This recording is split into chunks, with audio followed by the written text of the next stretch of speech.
저희 같이 말씀 보십니다. 오늘 받을 말씀은 구약성경 1050페이지 예레미야 1장 말씀입니다. 예레미야서 1장 4절부터 10절까지 말씀을 보시겠습니다. 우리 다 찾으셨으면 함께 한 목소리로 합독하십니다. 여호와의 말씀이 내게 임하니라. 이르시되 내가 너를 모태에 짓기 전에 너를 알았고 내가 배에서 나오기 전에 너를 성별하였고 너를 여러 나라의 선지자로 세웠노라 하시기로 내가 이르되 슬프도소이다. 주 여호와여 보소서 나는 아이라 말할 줄을 알지 못하나이다 하니 여호와께서 내게 이르시되 너는 아이라 말하지 말고 내가 너를 누구에게 보내든지 너는 가며 내가 내게 무엇을 명령하든지 너는 말할지니라. 너는 그들 때문에 두려워하지 말라. 내가 너와 함께하여 너를 구원하리라. 나 여호와의 말이니라 하시고 여호와께서 그의 손을 내밀어 내 입에 대시며 여호와께서 내게 이르시되 보라 내가 내 말을 내 입에 두었노라. 보라 내가 오늘 너를 여러 나라와 여러 왕국 위에 세워 내가 그것들을 뽑고 파괴하며 파멸하고 넘어뜨리며 건설하고 심게 하였느니라 하시니라. 아멘. 오늘은 이 위기 시대에 부름받은 예레미야라는 제목을 가지고 함께 말씀을 나누도록 하겠습니다.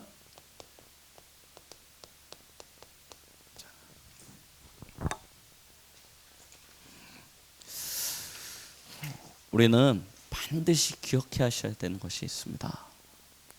그것이 무엇이냐면 하나님의 말씀은 반드시 성취되어진다는 사실입니다. 여러분, 그 사실을 믿으십니까? 우리가 하나님의 말씀이 성취가 되어질 것이라는 것에 대한 믿음이 있으면 우리는 이미 응답을 받은 자입니다. 그렇기 때문에 지금 우리 앞에 놓여진 어떠한 상황도 흔들리지 않고요. 그 상황 가운데서 오히려 믿음의 전진을 이루어갈 수 있는 것이죠. 주위를 둘러보십시오. 요즘 전화 걸면 이게 가끔 이제 여러 목사님들이나 이제 전화를 걸면요, 전부 다 뭐냐면 목소리가 일단 반쯤 가라앉았어요. 막 이래요. 왜 그러냐면 코로나야. 우리 가족 다 코로나야. 막 이래요. 너무 많아 그런 분들이.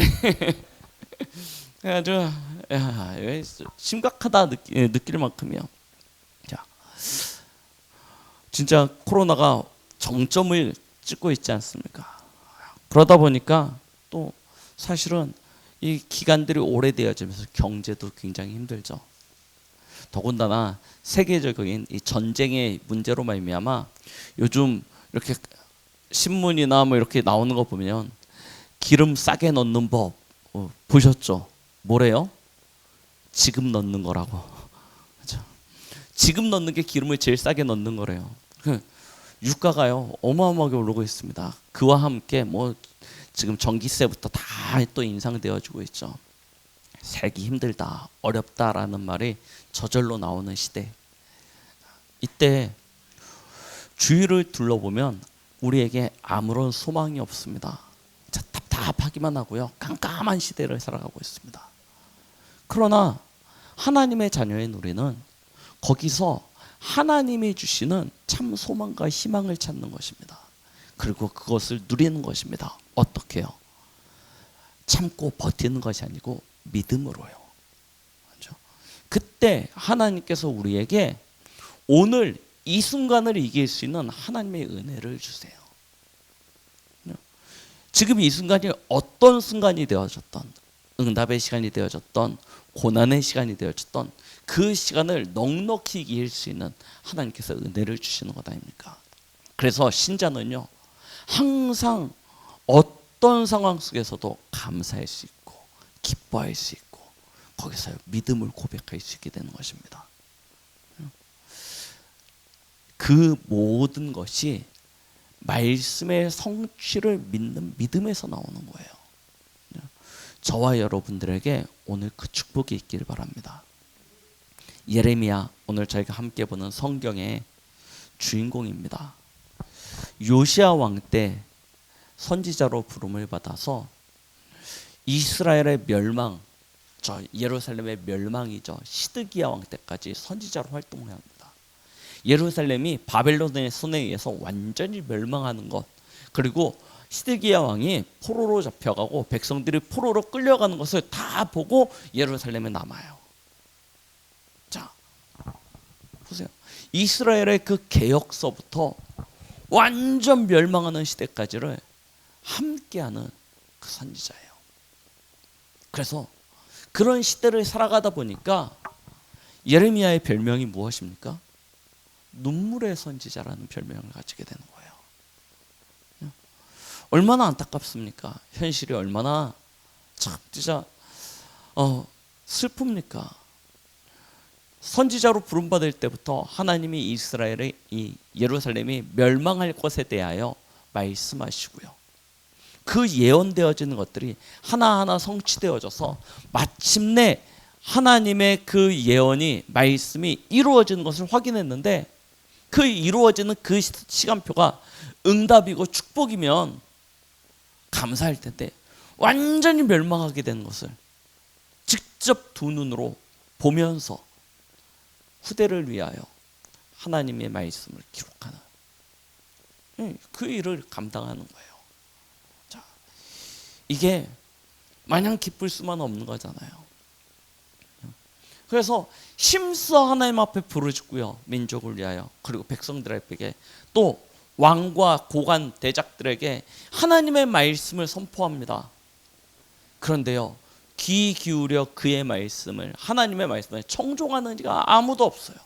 오히려 이 시대를 살아가면서 예레미야는요, 무수히 옥에 갇힙니다. 친바벨론 정권 때는 친바벨론파에 의해서 옥에 갇히고요, 친애굽파 정권 시대 때는 친애굽파에 의해서 옥에 갇혀요. 그러면 얼마나 어려운 힘든 시간들을 살아가겠습니까? 그럼에도 불구하고 그가 하나님이 주신 말씀으로 서서 이 복음을 전할 수 있었던 이유는 하나입니다. 하나님이 멸망에 대한 이야기를 하신 것이 아니고 멸망 이후에 회복되어질 또한 소망도 주셨기 때문입니다. 그래서 그 회복되어질 소망이 있기에 지금 내가 무엇을 해야 되는 것인지 하나님의 미션을 찾은 거예요. 그리고 그것을 향하여 달려가는 것입니다. 오늘 우리는 응답받으면 좋겠죠. 사실은 누가 고난당하기를, 고통당하기를 좋아하겠습니까? 그러나 중요한 것은 응답도 고난도 전부 다 무엇을 통해서 와요? 하나님의 말씀을 따라서 주어지게 되어져 있습니다. 그래서 이 말씀을 통해서 우리가 중요한 사명도 회복해야 되겠지만, 그러나 우리 개인에게 먼저 적용을 해본다면, 문제 앞에서 우리는 열심 내는 게 장기잖아요, 특기잖아요, 문제 해결하려고. 그러나 그것보다 더 중요한 게 뭐예요? 말씀입니다. 말씀 속에서 하나님의 이유를 찾으셔야 돼요. 원인을 발견하셔야 됩니다. 진단이 바로 돼야 올바른 처방이 이루어지죠. 올바른 진단을 못하는데 어떻게 올바른 처방을 하겠습니까? 진짜 우리의 모든 삶이 말씀 안에서 승리하시는 그런 은혜가 있길 바랍니다. 자,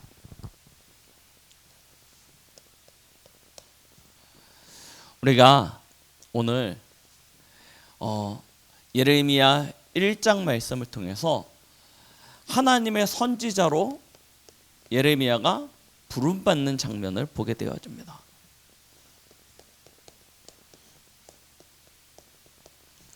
하나님이요, 예레미야를 선지자로 부르세요. 그것도요, 어떻게 해요? 보세요. 예레미야 1장 말씀을 우리가 잘 보시면 아시겠지만 하나님의 말씀이 예레미야에게 임한 거예요.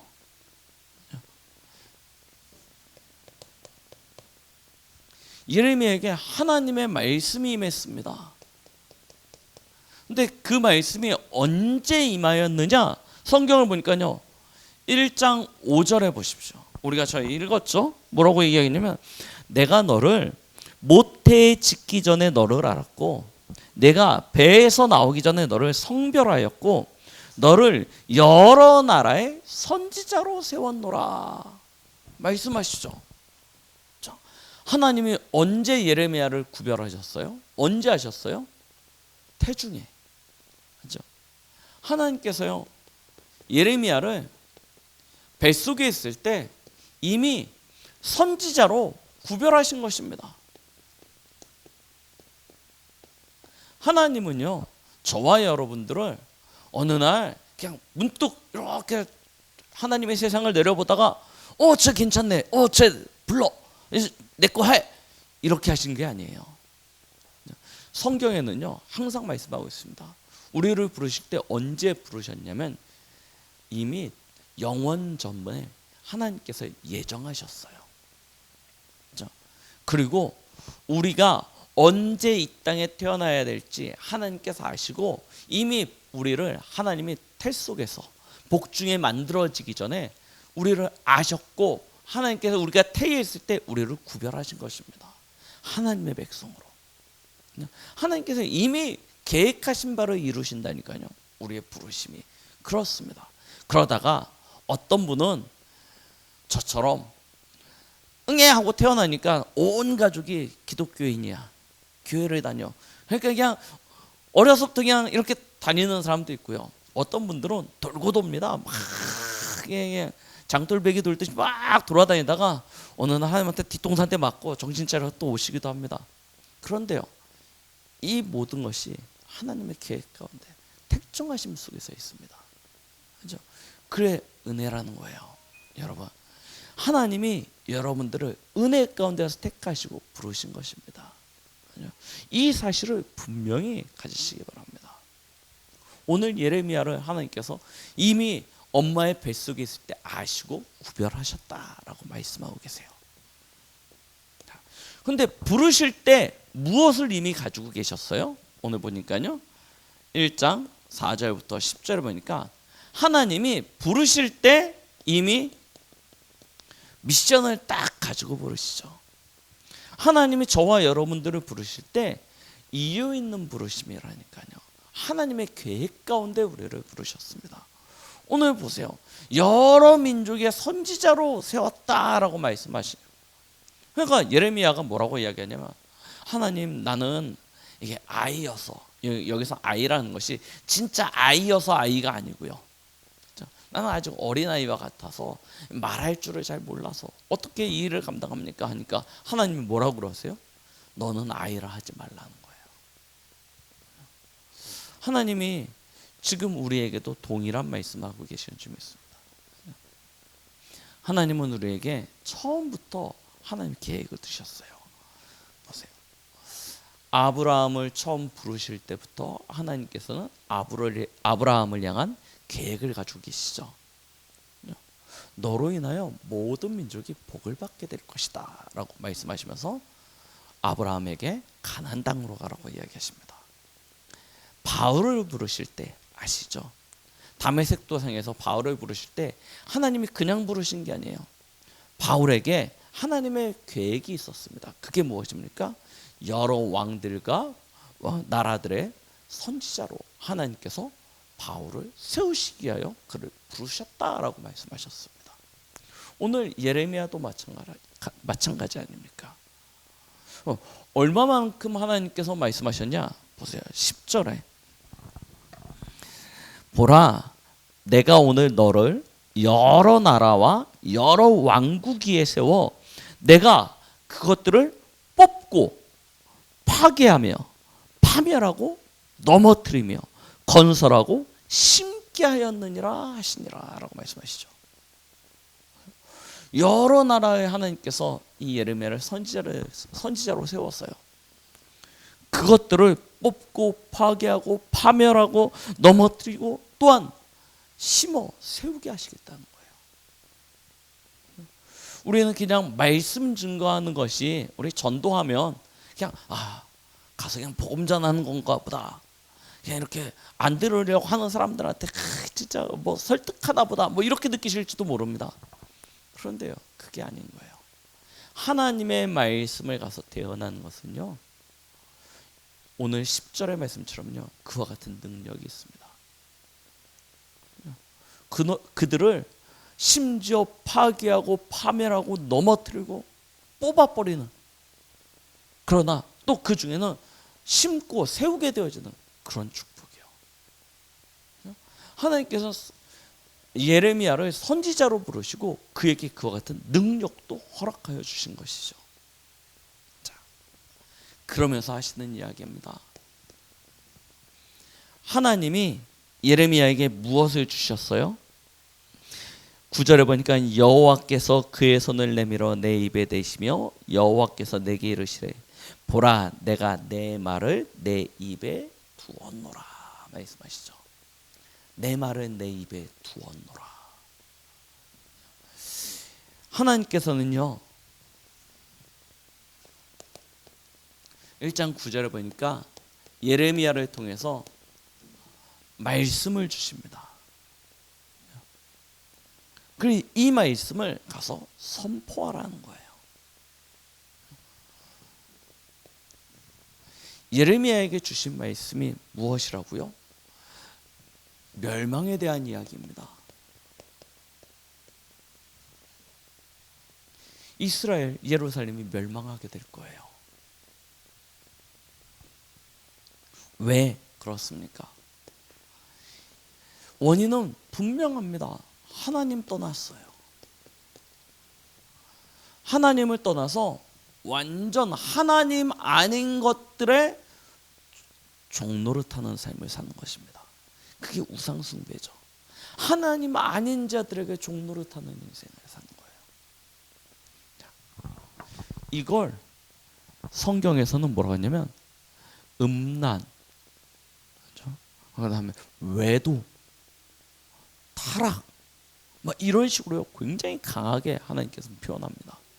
내 백성, 나의 신부 되어진 이스라엘이 하나님을 버리고 나아가서 다른 신 앞에 엎드려 경배하는 것, 이걸 하나님이 가장 싫어하시죠. 그래서 10계명에 1계명부터 쭉 기록되어질 때 하나님에 관하여 기록하지 않습니까? 거기서 가장 하나님께서 주의하고 가장 강하게 얘기하시는 것이 뭐예요? 우상 숭배를 하지 말라는 거예요. 그런데 이스라엘이 뭐하냐? 하나님을 떠나서요, 하나님이 가장 싫어하는 우상 앞에 절하는 거예요. 그것이 죄가 되어져서 하나님의 진노를 끌어오게 되어졌는데, 얼마만큼요? 큰 전쟁으로 말미암아 이스라엘이 멸망할 만큼이요. 이렇게 놓고 봤을 때 우리의 삶 속에 진짜 하나님보다 더 우선시되거나 하나님보다 더 사랑하거나 하나님보다 더 가치 있다고 생각되어지는 것들이 존재한다는 것이 얼마나 위험한 것인지요. 우리는 그냥 일상적인 삶 속에서 이 세상에 눈에 보이는 삶을 살다 보니까, 눈에 보이는 세상 속에서 살다 보니까 우리도 의식하지 못하고 그냥 이것이 너무 좋고 너무 소중하고 너무 사랑스러운 것들이 있거든요. 그게 물질이 되어졌던, 아니면 내가 가지고 있던 어떤 신념이 되어졌건, 아니면 사람이 되어졌건. 근데 그것이 하나님보다 앞서게 되어지면 우상이 되어지는 것입니다. 그것은 반드시 하나님의 죄를 가져요. 아니, 이런 질문을 할 수 있을 것 같습니다. 예레미야서에서 이야기하고 있는데, 하나님의 백성이 망할 수 있습니까? 여러분들, 하나님의 자녀가 망할 수 있습니까? 어떻게 생각하십니까? 우리는 그렇게 생각할 수 있어요. 하나님의 자녀니까 괜찮아. 하나님의 자녀니까 하나님이 봐주실 거야. 그런데요, 하나님의 자녀가 하나님을 떠나서 우상 앞에 절하게 되어지면요, 하나님은요 분명히 경고하시는 것입니다. 하나님을 떠났다는 거예요. 그러면 하나님을 떠난 이 하나님의 자녀를 하나님께서 가만히 내버려 두시는 것이 하나님의 사랑이겠습니까? 여러분들은 여러분들의 자녀가 어긋난 딴 길로 가서 거기서 막 방황하고 막 헤매는데 그들을 그래 그럴 수도 있지 뭐 하고 내버려 두실 수 있겠습니까? 그게 사랑입니까? 하나님이 그래서 그들을 하나님께로 돌아오게끔 하세요. 예루살렘에 임한 재앙 무엇 때문이에요? 그것 때문입니다. 하나님의 사랑이에요. 하나님이 진짜 우리를 방치하신다면 그냥 내버려 두시겠죠. 근데 하나님은요 우리를 사랑하십니다. 그래서 버려두지 않게 하세요. 돌아오게 하십니다. 그걸 깨닫지 못해요 이스라엘 백성들이. 그래서요 예레미야가 그 사실을 보고 안타까워서 예루살렘 멸망 위에 글을 씁니다. 그게 뭐예요? 예레미야 애가입니다. 예레미야가 쓴 눈물의 글이란 눈물의 노래라는 거예요. 그래서 예레미야서 뒤에 보면 예레미야 애가가 나오지 않습니까? 진짜 하나님의 사랑을 우리는 분명히 알아야 됩니다. 하나님의 자녀니까 괜찮지 뭐. 물론 하나님께서 우리를 완전 멸망 어디요? 저 지옥에 버려두시지는 않습니다. 왜요? 구원받은 하나님의 자녀니까요. 그러나 진짜 사는 날 동안에 하나님께서 우리를 돌이키게 하시는 많은 어려움들을 우리 겪게 되어질 것입니다. 빨리 우리는 하나님의 것을 찾으셔야 된다니까요. 하나님이 우리에게 주시려고 하시는 것을 찾아야 되는 것입니다. 멸망에 대한 예언이죠. 이렇게 예언하니까 누가 좋아하겠습니까? 아무도 안 좋아해요. 아무도 안 좋아합니다. 왕들부터 제사장, 선지자 아무도 이 말을 받아들이지 않아요. 그래서요 하나님의 말씀에 반대하는 거짓 선지자들이 많이 활동해요. 이때 이스라엘이 망한다는 게 하나님의 뜻이겠냐? 하나님의 자녀들을 하나님의 백성인 이스라엘을 망하게 하겠냐? 해가지고 거짓 선지자들이요 이 예레미야의 말을 무시하고요 왕들 앞에서 막 사탕발림처럼요 이야기해서 저 예레미야의 말에 속지 말라고 이야기합니다. 하나님께서 우리를 지켜주실 것이라고 이야기하는 그런 거짓 선지자들이 굉장히 많이 활동해요. 그런데 하나님의 말씀대로 이루어지죠. 그리고 하나님께서는 거기서 끝내시는 것이 아닙니다. 25장 1절로 14절에 보니까 그러나 하나님께서 여기서 끝내는 것이 아니고 다른 소망의 말씀을 주시죠. 그게 무엇입니까?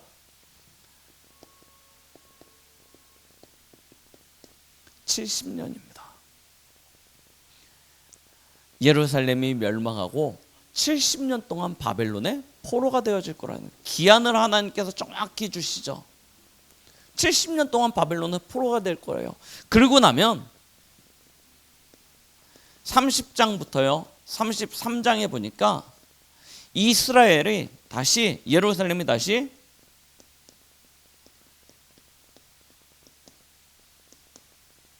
회복되어질 것에 대하여도 말씀하십니다.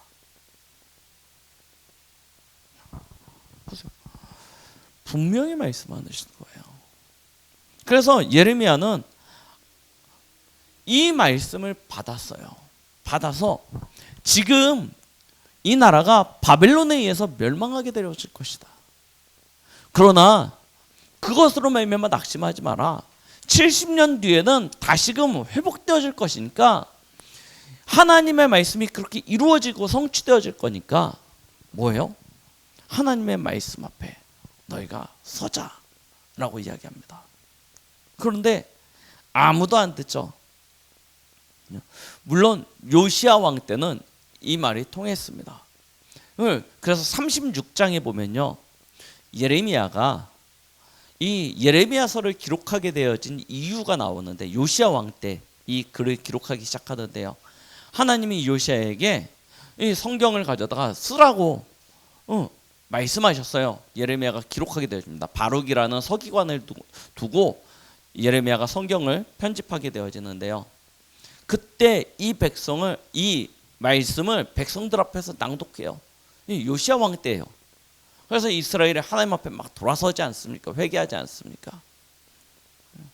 그런데 요시야 왕이 그 당시 국제 정세가 아수르가 쇠퇴하기 시작하고 바벨론이라는 왕국이 확 이제 강성하게 일어나는 시대였습니다. 그래서 바벨론이 저 위에서부터 옛날 아수르가 차지했던 땅들을 차지하고 애굽 쪽으로 확 전진해 들어오는 거예요.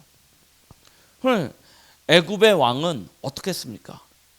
그 아수르의 공격을 오기 전에 이미 앞서서 막아야 될 거 아닙니까? 그래서 애굽에서 밀고 올라와요. 자, 위에선 바벨론이 내려오고요. 밑에선 애굽이 올라옵니다. 그 사이에 이 남유다가 딱 낀 거예요. 예루살렘이 끼었어요. 이때 요시야가 바벨론 편에 서서요. 애굽 왕의 북진하는 것을 막습니다. 막다가 거기서 죽어요. 죽고 난 이후에 그의 아들이었던 여호아스가 왕으로 서게 되어집니다. 근데 여호아스가요 6개월 만인가 그 애굽의 왕에 의해서요 폐위당해요. 폐위당하고 여호와김이 섭니다. 여호와김이 쓰는 거예요. 근데 이 여호와김은 뭐 하냐면 봤잖아요. 요시야 왕도 또 여호아스 왕도 애굽에 의해서 죽고 폐위당하는 거 보니까 친애굽 정책을 핍니다. 그때 이 이야기 하니까요. 바벨론에 의해서 멸망당할 거고 막 얘기하니까요. 여호와김이 듣겠습니까? 안 듣죠. 그래서 막 박해합니다. 예레미야를요. 자, 그러다가 여호와김이 바벨론의 손에 의해서 폐위당해요. 그 여호와긴이라는 왕이 또 서게 되어집니다. 보세요. 진짜 계속 양쪽 강대국에 의해서 중간에 낀 이 남유다가요 왕이요 이쪽 나라가 조금 힘세면 애굽에 의해서 폐위당하고 또 저쪽 바벨론이 힘세면 바벨론에서 폐위당하고 완전 동네북되는 거예요. 그런 상황 속에서 이 하나님의 말씀을 예레미야가 백성들에게 이야기합니다. 아무도 안 좋아하죠. 아무도 안 들으려고 합니다. 그러나 아까 말씀드렸듯이 예레미야는 분명한 이유를 가졌기 때문에 하나님의 말씀을 계속해서 선포하게 되어지는 것입니다. 종국엔 시드기야 왕 때 아까 말씀드렸죠. 바벨론에 의해서 남유다가 멸망하게 되어지고요. 시드기야 왕은 두 눈이 뽑힌 채 바벨론의 포로로 끌려가죠. 왜 그렇겠습니까? 시드기야 왕도 바벨론에 의해서 왕으로 세워졌는데 친애굽 정책 피다가 결국엔 어떻게 되냐면 바벨론에 의해서 나라가 멸망하고 두 눈이 뽑힌 채 포로로 끌려갑니다. 그리고 바벨론에서 처형당해요. 그때 많은 또 이스라엘 백성들이 포로로 함께 끌려가게 되어지는데요. 그런 일들이 펼쳐지는 가운데 이야기하는 것입니다.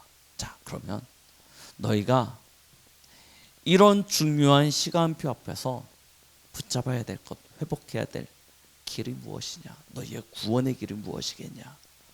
예레미야는 이야기하는 것입니다. 그게 무엇이에요?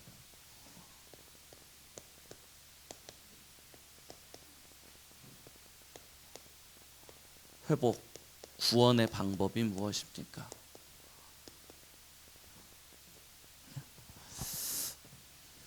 아까도 말씀드렸듯이 정치인들은 정치로 이 문제를 해결하려고 합니다.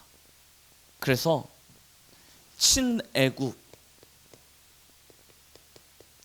친바벨론 두 파가요 맹렬하게 싸우게 되는 거예요. 그런데 사람의 노력으로 하나님의 말씀의 성취를 막을 수 있겠습니까? 맞죠? 사람이 노력해서 하나님의 시간표를 막을 수 있겠습니까? 절대 막을 수가 없는 거예요. 사람의 노력은요, 우리를 회복하거나 우리를 구원할 수 없습니다. 그것이 종교적 노력이 됐던, 아니면 선행이 되어졌던, 아니면 열심이나 수고가 되어졌던, 세상에 어떤 가치 있는 것이 되어졌던, 그것으로는 우리를 구원할 길이 없어요. 그래서 하나님이 예레미야 23장 5절로 8절에 보니까요, 약속하시는 거예요. 무엇을 약속하십니까? 다윗에게서 한 의로운 가지가 나오게 될 것이라는 거예요. 그가 왕이 되어져서 이스라엘을 다시 회복할 것이다 라고 말씀하세요. 그가 누굽니까? 바로 메시아 예수 그리스도에 관하여 말씀하시죠. 이 그리스도를 붙잡으라는 거예요. 이 언약을 붙잡으라는 것입니다. 이 언약이 무엇입니까? 결국 이사야 7장 14절, 보라 처녀가 잉타하여 아들을 낳으리니 그 이름을 임마누엘이라 하리라 라고 말씀하셨죠. 임마누엘의 언약을, 이사야에게 주셨던 그 임마누엘의 언약을 예레미야가요, 다윗에게서 난 한 의로운 가지라는 표현을 가지고 메시아의 언약을요 다시금 선포하는 거예요. 왜 메시아 예수 그리스도입니까?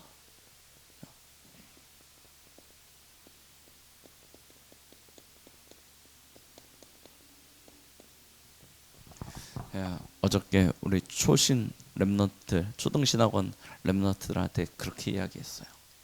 말씀을 듣고 질문하지 않으면 그런 사람은, 그런 렘넌트는 똥멍충이다라고 얘기했어요. 말씀을 듣고 물음표를 가져보지 않는 사람은요, 진짜 올바른 신앙을 하는 사람이 아니에요. 왜 예수 그리스도여야 합니까? 우리가 여기에 대해서 질문해야 하나님이 주신 답을 찾죠. 아니, 전쟁에 이기고 멸망에 이기고, 아니 그리고 회복하는데 왜 예수 그리스도여야만 한다는 것입니까? 그렇죠? 여러분들은 진짜 이 오직이라는 결론이 여러분들의 삶 속에서 반드시 확인되어지는 축복이 있길 바랍니다. 그렇죠? 왜 그렇습니까? 모든 문제의 시작이 뭐라고요? 하나님 떠난 데서 왔기 때문입니다.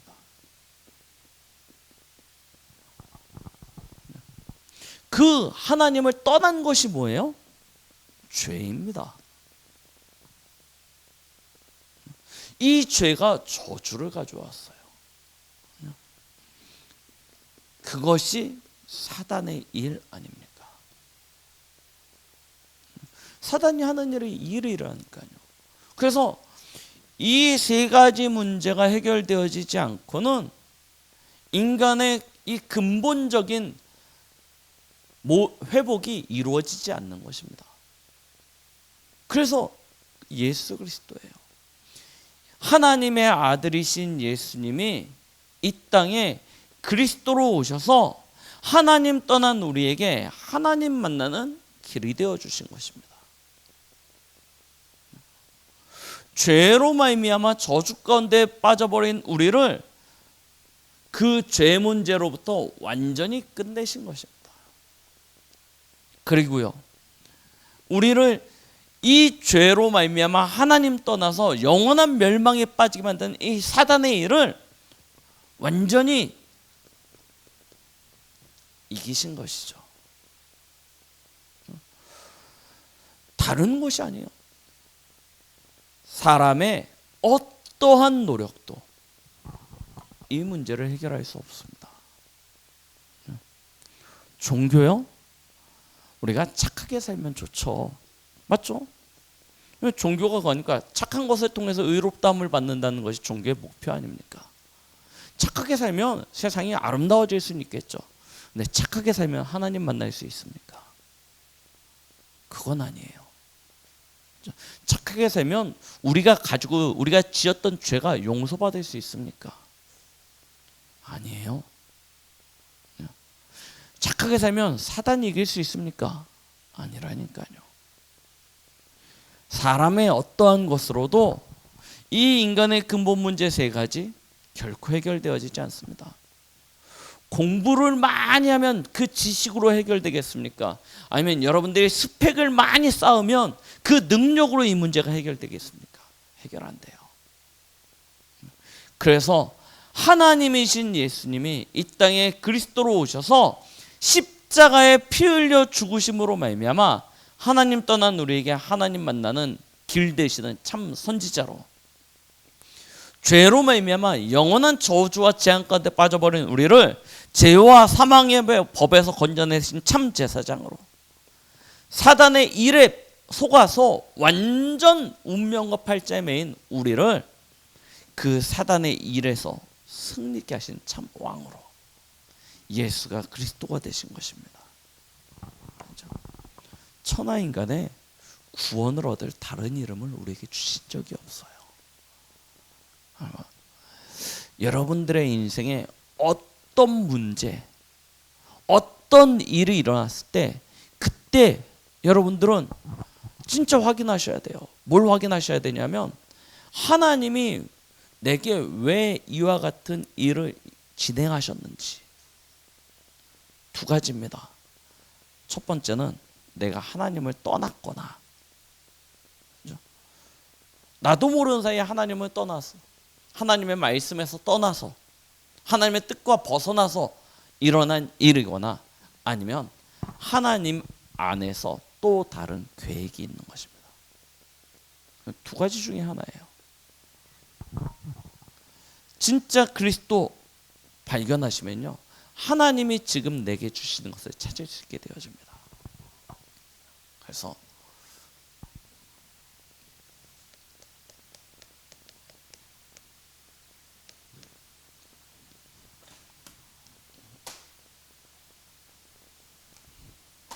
결론을 간단하게 말씀드리자면, 하나님이 지금 저와 여러분들을 부르셨습니다. 베드로전서 2장 9절, 너희는 왕같은 제사장이요 거룩한 나라요 그의 소유된 백성이니 너희를 그 어둠 가운데서 불러낸 이 귀한 빛을 선전하는 선지자로 우리를 부르셨다라고 말씀하셨습니다. 로마서 11장 1절로 우리 6절 말씀 잘 아시죠? 이 시대의 은혜로 남은 7천 제자로 하나님께서 우리를 부르셨습니다. 우리는 이사야 6장 13절 말씀처럼요, 하나님의 이 시대의 마지막 소망, 그루터기입니다. 그렇죠? 하나님이 우리를 이유 가지시고 부르셨어요. 여러분들은 절대 핑계 없애버리세요. 그렇죠? 핑계도 이유도 없애버리세요. 오늘 우리가 읽었던 이 예레미야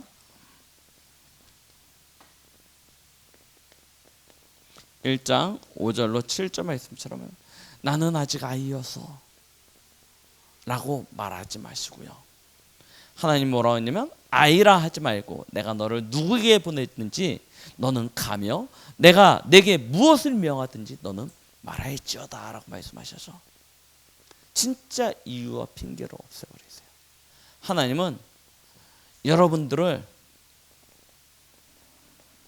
이 시대 살릴 플랫폼으로 딱 만드셨습니다. 여러분들을 이 시대에 파수망대로 활용하셔서요,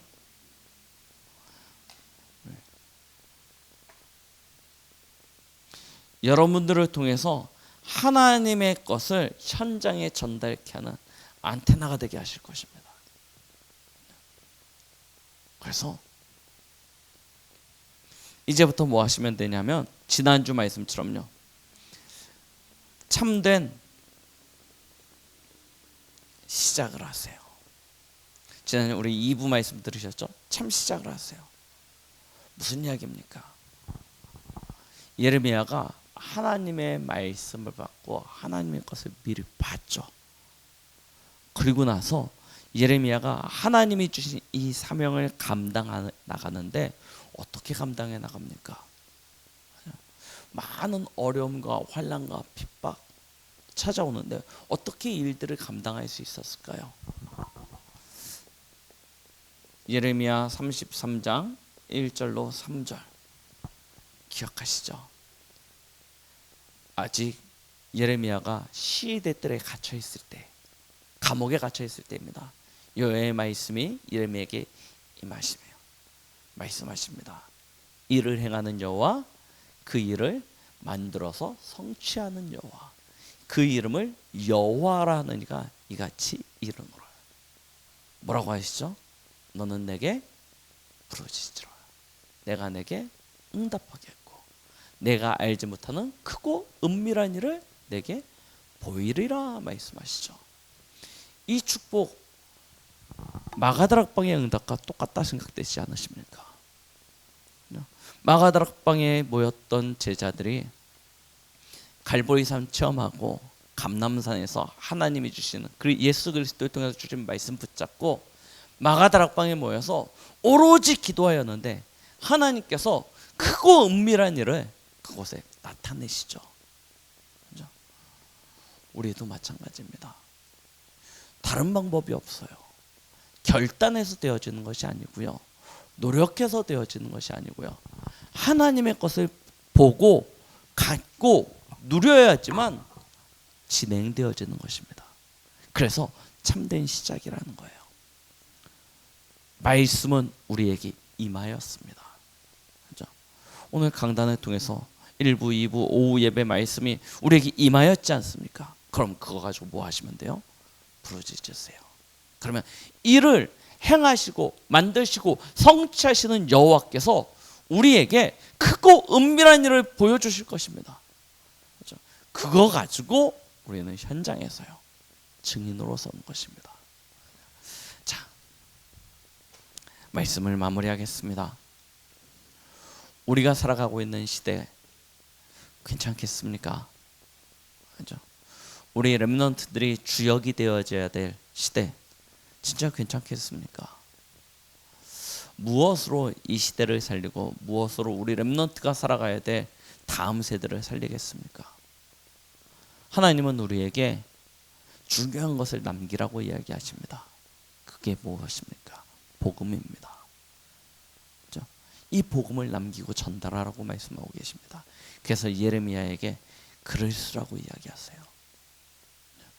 여러분들의 인생이 작품이 돼서, 그래서 우리 후대들에게 이 복음이, 이 언약이 전달되어지는 축복이 있기를 원합니다. 그래서 우리의 다음 세대는 하나님이 주신 이 복음 안에서, 물론 그것이 어느 때가 될지 모르겠습니다.